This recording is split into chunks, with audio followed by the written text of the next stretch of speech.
Thank you, Zlatko. I want to wrap up with Pete in the end, not because he's sitting next to me, because he authored a very interesting book, which is called War on Millennials.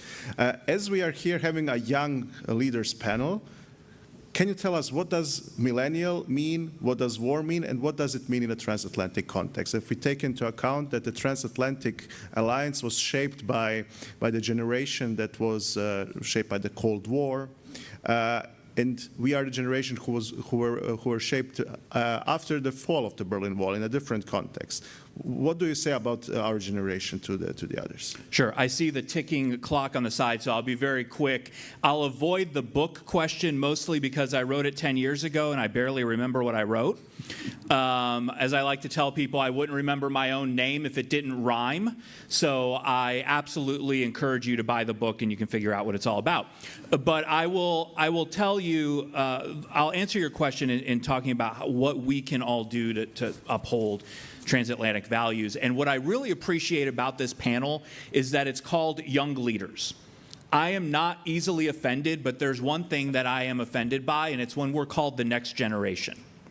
There is absolutely nothing next about any one of the people on this stage.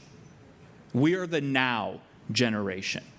And we have to make that decision. We cannot allow anyone else to decide when next becomes now. We have to make that decision ourselves. So that requires a little bit of impatience. That requires putting ourselves out there and demanding a seat, and not just seats, multiple seats at the decision-making table. Because if we're doing it right, long-term was mentioned. I think you mentioned long-term. If we're doing it right now, we're making decisions that will affect us when we're 60, 70, or Joe Biden's 81 years old. So we should be at that table. The other two things real quick I would say is I would encourage us all to also embrace the concept of yes and. And I have a degree in theater arts, so I did some training in improvisational theater. And what they teach you is yes and. When you're on a stage doing improv and someone says something, you cannot negate what they say. You have to build upon it. We live in a world where, especially when it comes to policy and politics, people prefer no but. Yes and requires that we put ideas out there fast and furious, because the ideas that are out there are the ideas that will be built upon. And it's up to us to do that, and that's part of the impatience. And the last thing I would say is we've got to meet the audience where they are.